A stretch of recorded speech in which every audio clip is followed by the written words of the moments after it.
Okay, 21 says find the point of intersection. So basically they're saying solve, right? So let's do A first.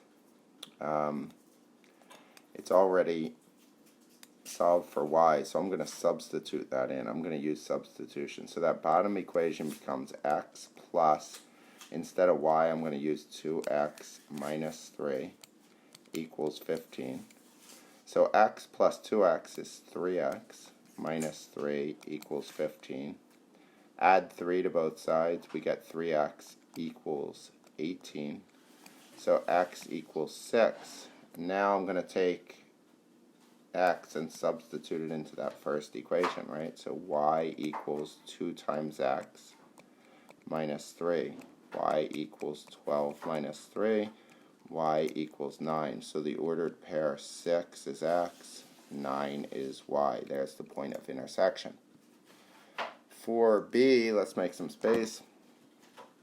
B, neither one is solved, so I'm going to put it into standard form and see what we get, right? So I get 3x minus y equals negative 2, and the bottom one is 6x plus 2y equals 4. If I multiply the top equation by 2, right, the y's will cancel, right? So I'm going to multiply the top by 2. So we get 6x minus 2y equals negative 4. And the bottom stays the same, 6x plus 2y equals 4. And if I add both these, I get 6x and 6x is 12x. Actually, I can make either one cancel, right? 12x. The negative 2 and positive 2 cancels out, and the 4 and negative 4 becomes 0. So x equals 0 divided by 12, 0. So then I need to substitute in and get y. I'm going to use that top equation, right? So I get 3 times 0 equals y minus 2. 0 equals y minus 2. Add 2, so y equals 2.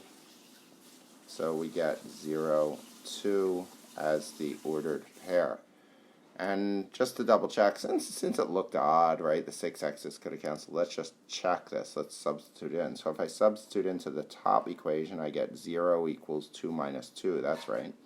If I substitute into the bottom equation, I get 0 equals 4 minus 4, which is correct. So we've established that it's correct.